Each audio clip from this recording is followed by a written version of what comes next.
Bonjour les princesses et les princes de l'Éternel. Nous sommes heureux de vous retrouver aujourd'hui sur le plateau de votre émission Nouveau Commencement et nous vous souhaitons la bienvenue. Votre émission aborde simplement des thèmes utiles sur la restauration de la famille. Nous serons satisfaits de vous voir acquérir des connaissances pratiques qui vont vous aider à prendre un nouveau départ pour vivre une vie chrétienne épanouie et glorieuse. Ces instants sont précieux et bénis, alors saisissez-les afin d'accomplir votre destinée sur la terre. Le thème d'aujourd'hui s'intitule « Comment bannir les inquiétudes, vaincre la peur et les angoisses ». Je répète, « Comment bannir les inquiétudes, vaincre la peur et les angoisses ». Comme souvent, nous allons parler cœur à cœur parce que nous désirons ardemment voir vos vies prospérer à tous égards. Bien-aimé, je souhaite voir ta vie prospérer à tous égards. Nous allons aborder deux questions essentielles. La première, pourquoi devons-nous bannir les inquiétudes, vaincre la peur et les angoisses? La seconde, comment parvenir à bannir les inquiétudes, à dompter la peur et les angoisses? Aujourd'hui, nous allons rentrer directement dans le vif du sujet. Je vous laisse à présent écouter la réaction de notre bien-aimé en réponse à notre première question. Pourquoi devons-nous bannir les inquiétudes, vaincre la peur et les angoisses? Alors, pourquoi devons-nous bannir les inquiétudes et vaincre la peur et les angoisses? Parce que la parole de Dieu, c'est sur quoi je veux poser ma vie. Et il dit que Jésus sera avec nous jusqu'à la fin des temps. Et je sais qu'il a des projets de paix pour nous et pas des projets de malheur. Alors c'est pour ça que je ne veux pas croire ce que l'ennemi veut me faire croire. Parce que dans ce cas-là, c'est ma foi en Dieu qui en pâtit. C'est-à-dire, je crois moi en Dieu parce que je crois à ces choses-là. Moi, ces choses-là peuvent parler. Pour moi, ça ne me fait rien du tout. J'écoute juste ce que Dieu dit par rapport à moi. Ce que nous devons retenir en premier, c'est que nous sommes tous sans exception confrontés à des inquiétudes, à des peurs et à des angoisses. Que nous soyons chrétiens ou pas, riches ou pauvres, noirs ou blancs, lettrés ou illettrés. Nos vies sont confrontées à des situations inquiétantes, traumatisantes, angoissantes. Ce qui est important, c'est la manière dont nous gérons cette situation complexe. Comment arrivons-nous ou pas à gérer nos émotions, nos sentiments? Certains y arrivent plus ou moins bien et d'autres n'y arrivent pas du tout. Aujourd'hui, nous allons vous donner des secrets qui vont tous vous aider à y parvenir à la lumière de la parole active de Dieu.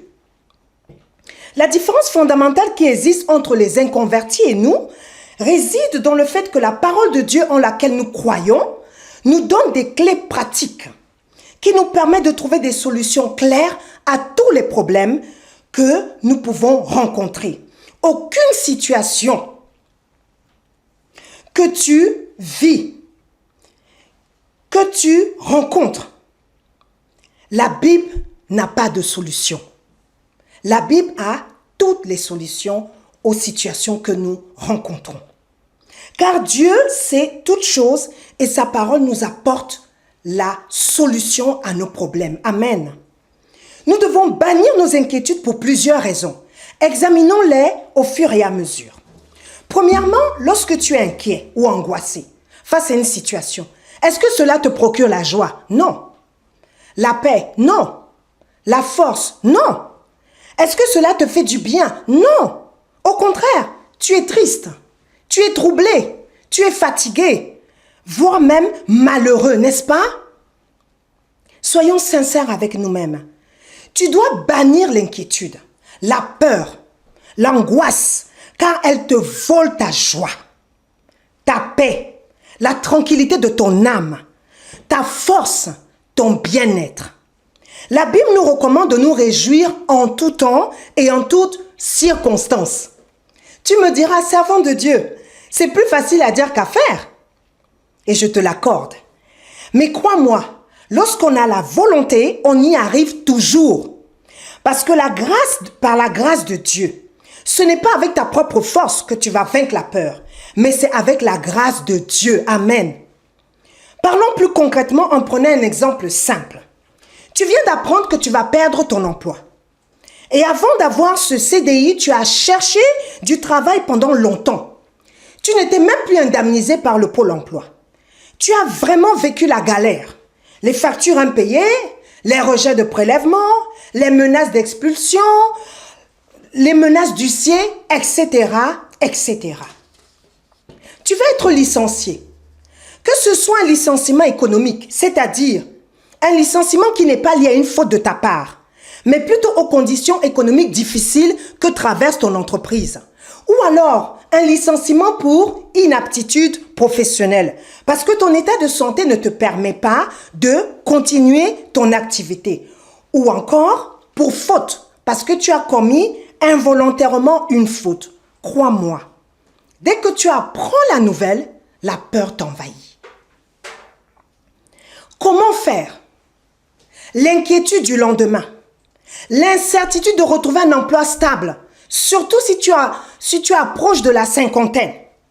Tout ceci provoque en toi l'angoisse. Et parfois, cela t'empêche de dormir, de manger. Si tu es chrétien, tu te dis, Seigneur, pourquoi as-tu permis cela? Pourtant, tu connais ma situation et surtout les difficultés que je traverse actuellement.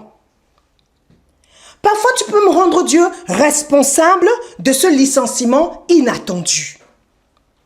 Est-ce que ta manière d'agir va changer positivement la situation? Non. Au contraire, cela va te perturber davantage. Et voire même créer en toi des troubles de santé. Oui, parce que si tu ne dors pas à cause des inquiétudes ou de l'angoisse, tu vas tomber malade.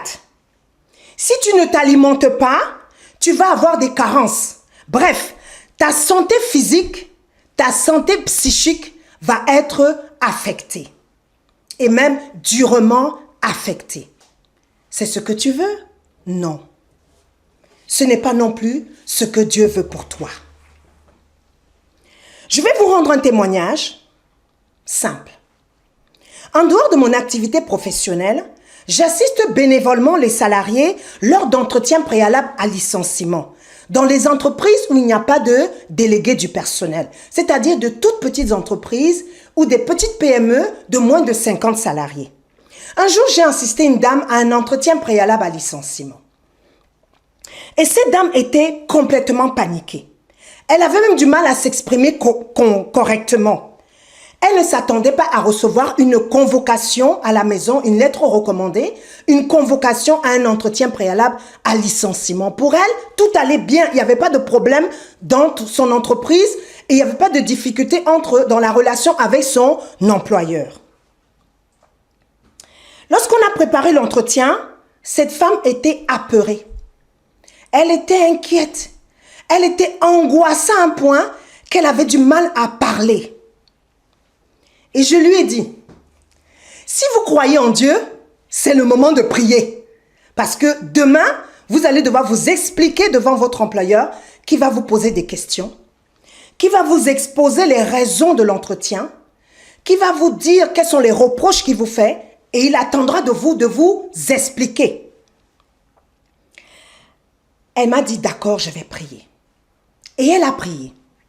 Le lendemain, à ma grande surprise, elle était sereine. Elle était tranquille. Elle s'est exprimée correctement. Elle ne tremblait pas devant l'employeur. Elle a donné toutes les explications aux fautes qui lui étaient reprochées.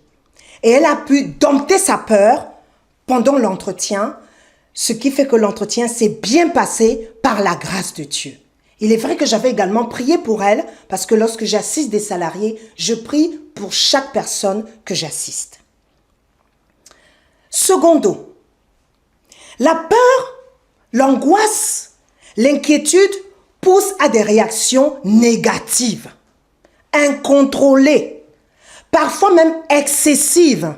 Et les conséquences sont néfastes pour soi et pour les autres aussi.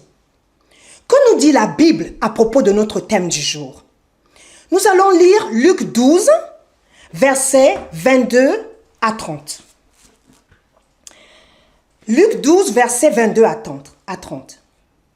Le titre de ce passage dans la version seconde s'intitule « Les soucis et les inquiétudes ». Mais nous allons lire la version Semeur. Je lis la parole de Dieu. Jésus ajouta en s'adressant à ses disciples, « C'est pourquoi je vous dis, ne vous inquiétez pas en vous demandant, qu'allons-nous manger? Avec quoi allons-nous nous habiller? La vie vaut plus que la nourriture, le corps vaut plus que le vêtement. Considérez les corbeaux, ils ne sèment ni ne moissonnent, ils n'ont ni cave ni grenier. Vous valez, et Dieu les nourrit, vous valez bien plus qu'eux. D'ailleurs, qui de vous peut, à force d'inquiétude, prolonger son existence, ne serait-ce que quelques instants? Si donc vous n'avez aucun pouvoir sur ces petites choses, pourquoi vous inquiétez au sujet des autres? Considérez les lys. Ils poussent sans se fatiguer à tisser des vêtements. Et pourtant, je vous l'assure, le roi Salomon lui-même, dans toute sa gloire, n'a jamais été aussi bien vêtu que l'un d'eux. Si Dieu habille cette plante dans les champs, qui est là aujourd'hui et qui demain sera jetée au feu, à combien plus forte raison vous vêtira-t-il vous-même?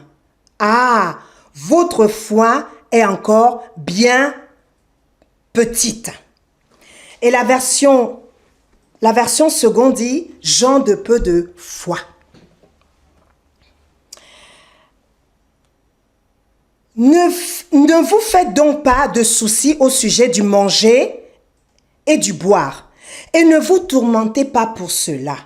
Toutes ces choses, les païens de ce monde s'en préoccupent sans cesse, mais votre Père sait que vous en avez besoin. Amen.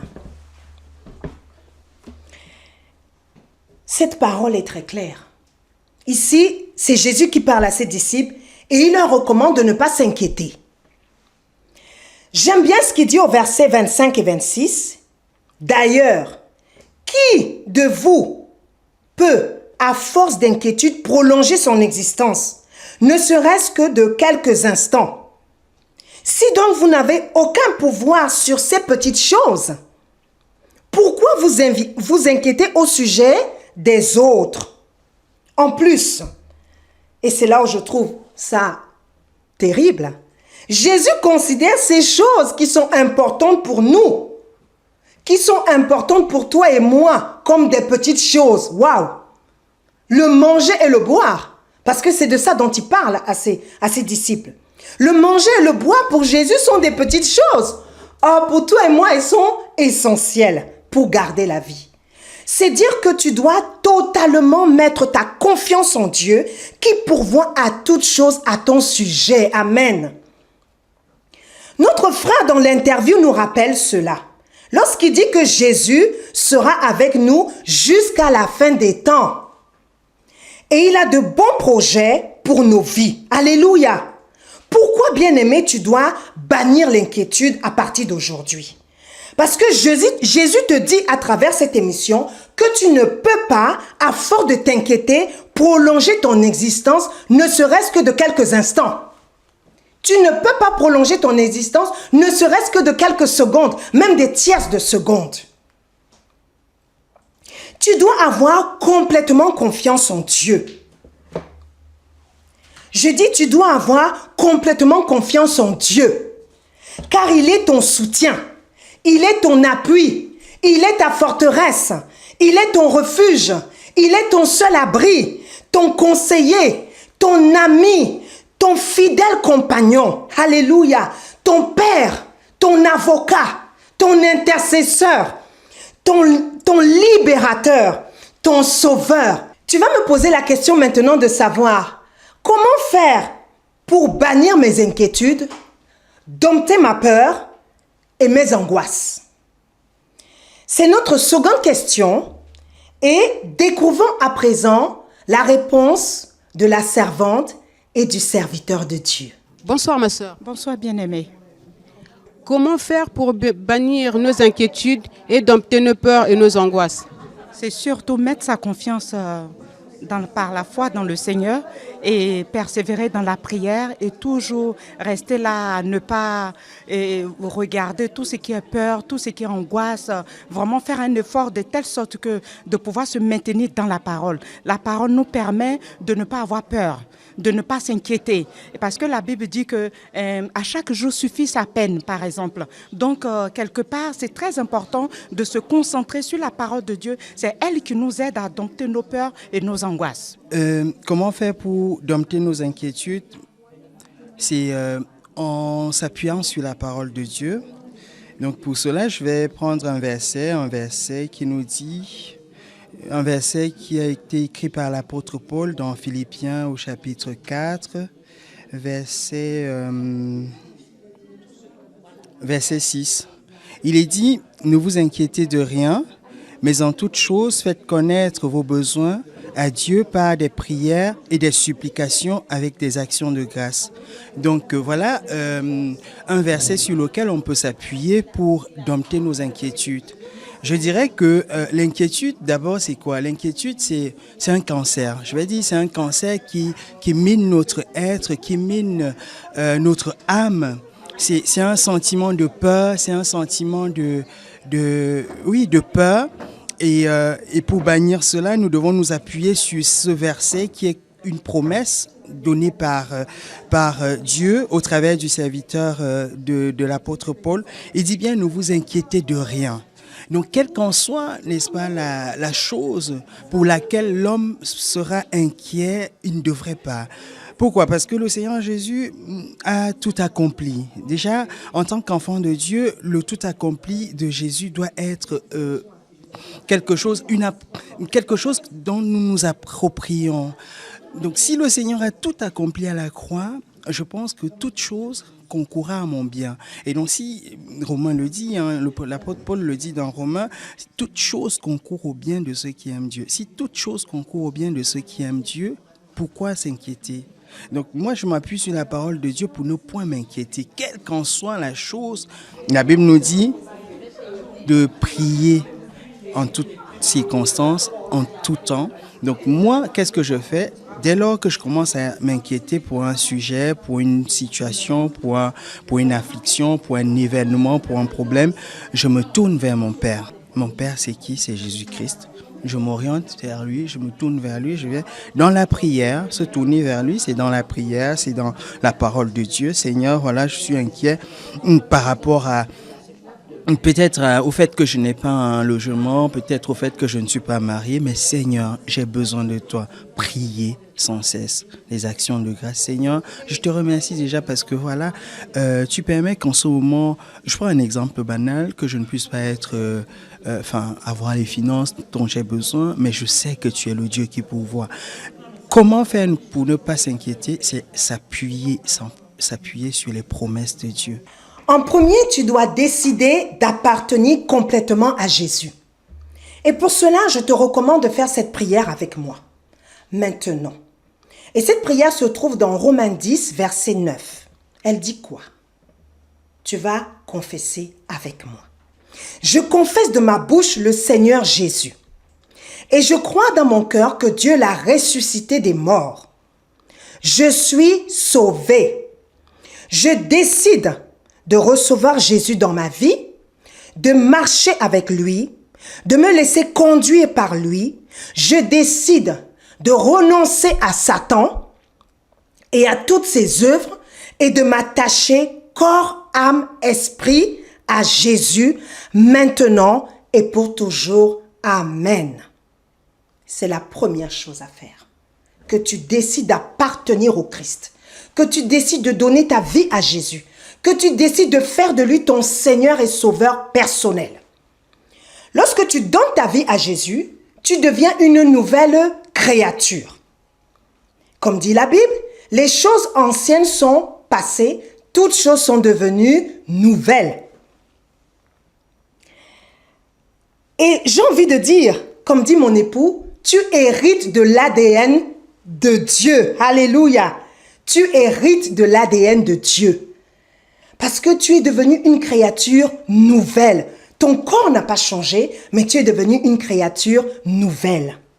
Deuxièmement, Lorsque tu es en face d'une situation qui provoque en toi de l'inquiétude, tu agis comme l'ont dit la servante de Dieu ainsi que le serviteur de Dieu. Tu pries. Tu confesses la parole de Dieu qui correspond à ta situation. Dieu nous a donné l'autorité de la parole. Luc 10, 19. Il nous a donné le pouvoir de marcher sur les serpents, les scorpions et sur toute la puissance de l'ennemi et rien ne pourra nous nuire. Alléluia. Dieu t'a donné l'autorité de la parole. Ouvre ta bouche, déclare la parole en laquelle tu crois. Ouvre ta bouche et déclare que cette situation, au nom de Jésus, elle change. Déclare ce en quoi tu crois. Tu n'as pas besoin de connaître tous les versets de la Bible, mais le peu de versets que tu connais, qui correspondent à ta situation, déclare-les avec autorité, parce que Dieu t'a donné l'autorité de la parole. Tu confesses la parole de Dieu qui correspond à ta situation. Et là, je vais te donner un exemple simple. Tu as des difficultés à avoir de l'argent pour te nourrir et nourrir ta famille. Tu confesses la parole de Dieu que nous avons lue tout à l'heure. Parce que Dieu te dit, ne t'inquiète pas de ce que tu vas manger, ne t'inquiète pas de quoi tu seras vêtu, ne t'inquiète pas de ce que tu vas boire, ne t'inquiète de rien. Et tu dis, Seigneur, la parole que tu m'as laissée déclare que je ne dois pas m'inquiéter pour ma vie, de ce que je mangerai, de ce que je boirai, de ce que je serai vêtu. Aujourd'hui, je n'ai rien à manger, je n'ai rien à donner à manger à mes enfants, je n'ai rien à manger pour moi-même. Mais je crois en ta parole. Et je crois que ta parole est la vérité. Et je crois que tu pourvois à mes besoins. Je décide de ne pas m'inquiéter. Et je crois qu'aujourd'hui, tu pourvois à mes besoins afin que je puisse donner à manger à mes enfants et pouvoir manger également. Tu le déclares. Tu le déclares avec foi. Tu déclares que tu auras de quoi manger. Tu n'as rien, mais tu déclares ce en quoi tu crois parce que Dieu te dit ne t'inquiète de rien. Alléluia. Si tu es vraiment sincère et que tu crois en ta prière, les corbeaux ont nourri Élie.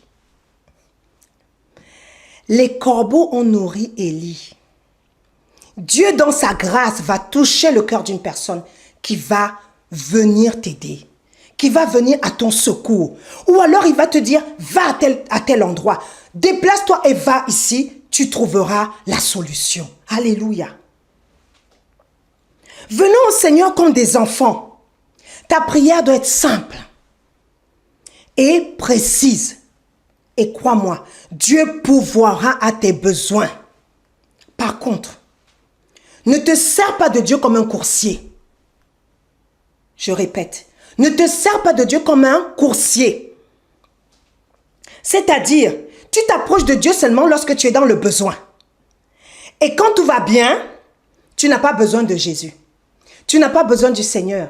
Les choses de Dieu ne t'intéressent pas. Mais lorsque tu as un problème, tu te souviens, Jésus est mon Seigneur et tu reviens vers le Seigneur. Non. Jésus n'est pas ton coursier. Jésus n'est pas mon coursier. Je m'approche de Jésus comme un père. Alléluia. Je ne m'approche pas de Jésus comme celui qui est mon coursier. D'ailleurs, la Bible dit, on ne se moque pas de Dieu. Ce qu'un homme aura semé, il va le récolter. Alléluia. Troisièmement, tu dois décider de relâcher cette situation entre les mains de Dieu. Lorsqu'une situation te dépasse et que tu as fait tout ce que tu pouvais, mais tu ne t'en sors pas, relâche cette situation entre les mains du Seigneur. D'ailleurs, Jésus dit, « Venez à moi, vous tous qui êtes fatigués et chargés, et je vous donnerai du repos. » Venez à moi, vous tous qui peinez sous vos fardeaux, et je vous donnerai du repos. Alléluia. Dépose cette situation au pied de la croix. Remets cette situation entre les mains du Seigneur, car tu reconnais qu'elle te dépasse. Et lorsque tu le fais, ensuite, sois attentive.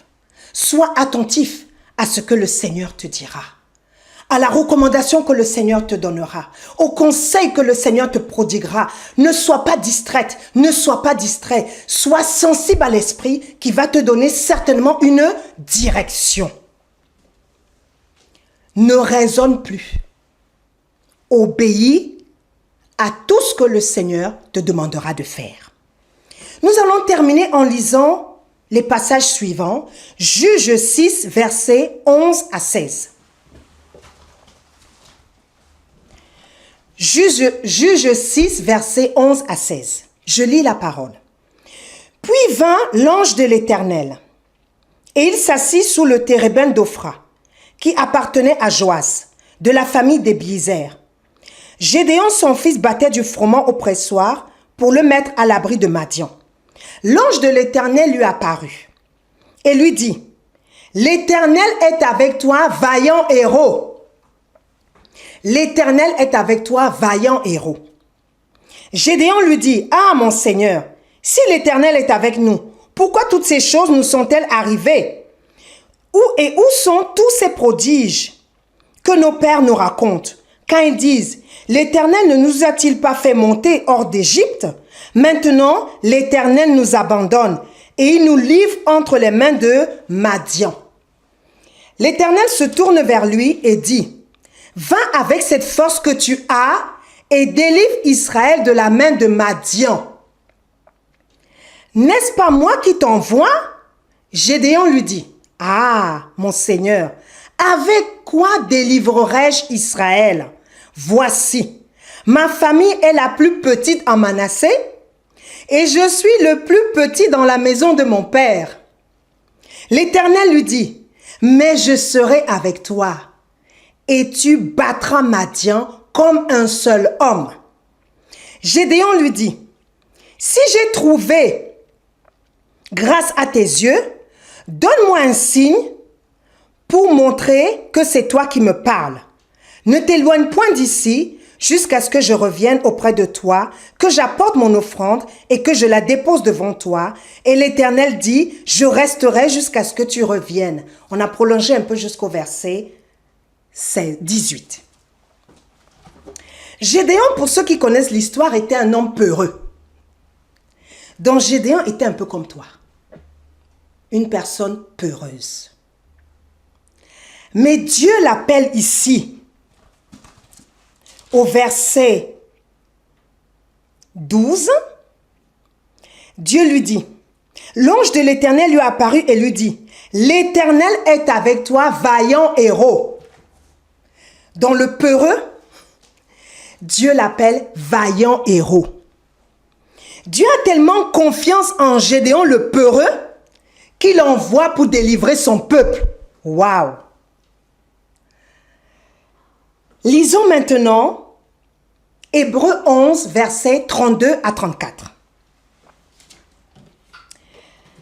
Alors, Hébreux 11, versets 32 à 34 dit, « Et que dirais-je encore? Car le temps me manquerait pour parler de Gédéon, de Barak, de Samson, de Jephthé, de David, de Samuel et des prophètes, qui par la foi vainquirent des royaumes, exercèrent la justice, obtinrent des promesses, fermèrent la gueule des lions, éteignirent la puissance du feu, échappèrent aux tranchants de l'épée, guérirent de leurs maladies, furent vaillants à la guerre, mirent en fuite des armées étrangères. » Amen. Hébreux 11 est par excellence le chapitre qui nous parle de la foi. Et Gédéon a vécu dans l'Ancien Testament. Mais la Bible parle de ses exploits dans le Nouveau Testament, car Gédéon a marqué sa génération. Alléluia. Le peureux, le peureux est réellement, je dirais même, véritablement devenu un vaillant héros. Il était libérateur. Et maintenant, on va lire un dernier verset, qui est Ésaïe 62, verset 2. Ésaïe 62, verset 2 dit, « Alors, les nations verront ton salut et tous les rois ta gloire. Et l'on t'appellera d'un nom nouveau que la bouche de l'Éternel déterminera. » Amen. Alors les nations pourront voir comment justice t'aura été faite. Et tous les rois contempleront ta gloire. Et on t'appellera d'un nom nouveau que l'Éternel te donnera. Amen. Le nom nouveau que Dieu a donné à Gédéon était vaillant héros. Mais Gédéon était un homme peureux. Dieu est le même hier, aujourd'hui, éternellement. Alléluia. Le nom nouveau que Dieu te donne aujourd'hui à toi, la peureuse, c'est vaillante héroïne. Le nom nouveau que Dieu te donne à toi, le peureux, c'est brave héros. Alléluia. Dieu change le nom de celui qui est inquiet et il lui donne le nom de l'homme audacieux. Alléluia. Il change le nom de la femme qui est inquiète et il lui donne le nom de la femme vertueuse. Alléluia. Pour conclure, à compter de ce jour bien-aimé, change ton langage négatif en confession positive. Je répète, change ton langage négatif en confession positive. Il y a des personnes qui prennent des cours. Des cours pour apprendre à avoir des paroles positives. Mais la parole de Dieu renferme des paroles positives. Déclare la parole de Dieu. Utilise la parole de Dieu. Proclame les paroles puissantes qui correspondent à ta situation. Alléluia. Pour y arriver, tu dois lire et tu dois méditer la parole de Dieu régulièrement. Plus tu liras et méditeras la parole, plus ton langage va changer et tu verras les situations également changer.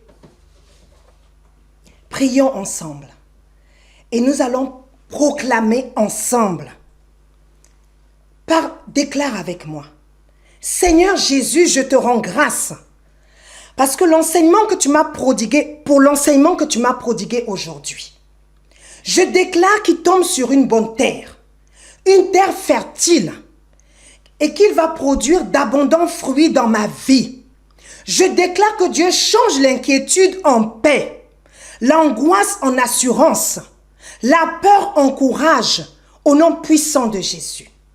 Je déclare à nouveau, Dieu change l'inquiétude en paix, l'angoisse en assurance, la peur en courage, au nom puissant et glorieux de Jésus-Christ. Amen. Votre émission s'achève, Princesses et Princes de l'Éternel. Nous vous remercions pour votre écoute attentive. Nous vous invitons à vous connecter sur notre page Facebook New Beginning Ministries, à nous écrire à contact@nbm@gmail.com et à venir prier avec nous lors de nos prochaines rencontres à Paris, le 6 mai et le 3 juin, au 10 rue des Terres au Curé, métro Porte d'Ivry ou tramway Porte d'Ivry. Soyez bénis en abondance et au plaisir de vous revoir très vite.